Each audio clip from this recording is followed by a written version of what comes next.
Hello everyone, Mr. Happy here, and welcome to my guide to Bismarck Extreme, the first extreme primal you'll encounter in patch 3.0. To unlock this fight, you must first finish the main story before accepting the quest Gods of Eld in the Pillars of Ishgard. This will lead into the quest the Diabolical Bismarck, which eventually unlocks the fight. While there is no recommended item level for this fight at the current time, I'd say at least have your I-170 weapons from Law Tomestones and some I-160 or I-170 pieces to make the fight easier. It can actually be beaten with just the weapons at an average item level of about 150, but more gear will just ease the difficulty of the fight. Bismarck is a 3-phase encounter, with a lot of similar mechanics to his hard mode counterpart. To skip to a specific phase, please use the annotations in the top left hand of the video. Bismarck's first phase is almost no different from hard mode, other than there being more damage.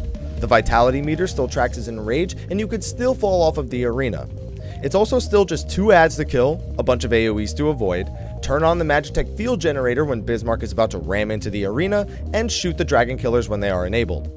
The only major difference is what happens when you stand on Bismarck's back to attack him.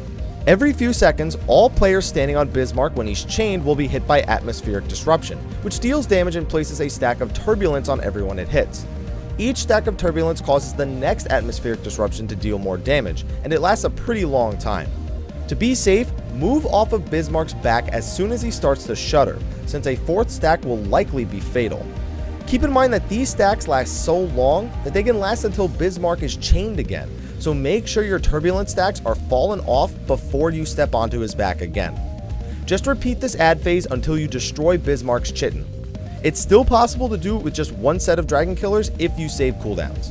Destroying Bismarck's chitin will force him to enter phase 2. Phase 2 is also mostly the same.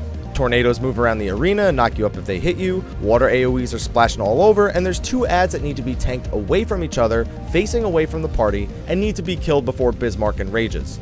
The only major difference is Will of the Wind and Will of the Water.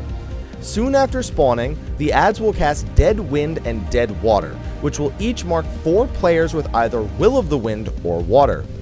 If you attack Sosanua, the Wind ad, while affected with Will of the Wind, or attack Ulsanua, the Water ad, with Will of the Water, your attacks will be reflected back at you for about 3.2k damage per reflected hit.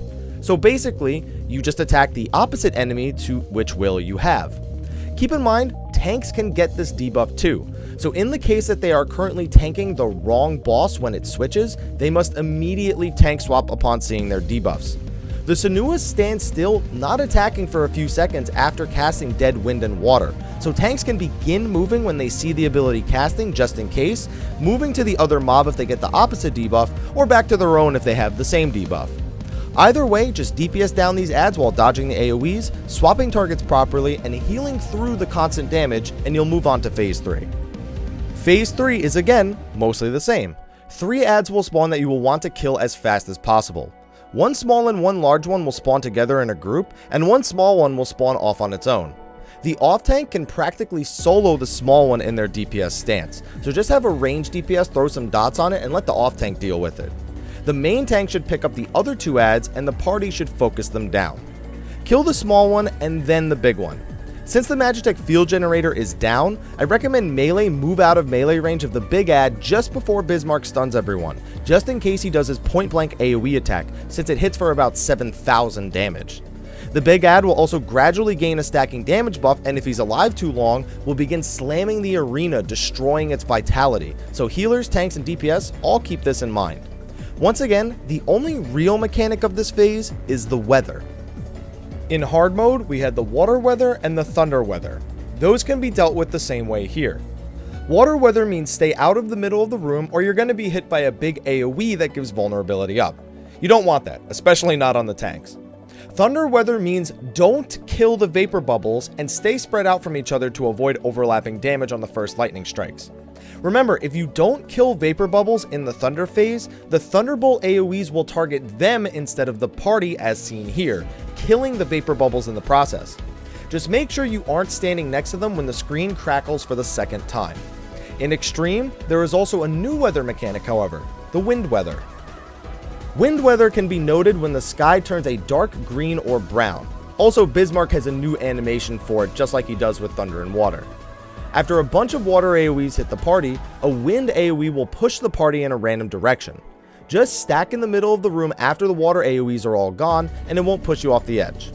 After that, Bismarck will wait about 10 seconds and then hit the arena with a massive wind AoE. This AoE will hit everything except the center of the arena, so after being knocked back the first time, just get back to the middle of the arena again and you'll dodge it. Also, remember to be taking out those vapor bubbles during these phases.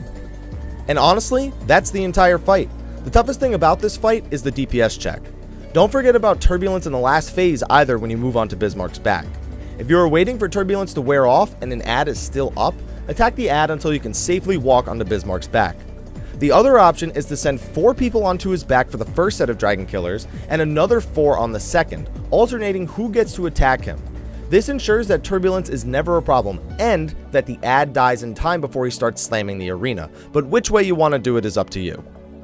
Bismarck drops item level 175 weapons and shields. He also gives each player a single expanse totem for each time you beat him. 10 of these can be traded in at Idleshire for a Bismarck weapon of your choice, so if your RNG is really bad and you don't get a drop in 10 kills, you'll get a guaranteed drop with that 10th totem. And he also drops a housing item that can be used to craft furniture or a barding. Sorry, no ponies on him yet. Thank you for watching, be sure to like, favorite, subscribe, and share, and stay tuned for my Ravana Extreme guide coming up in the next couple of days. Anyway, I'll see you guys next time, and until then, take care.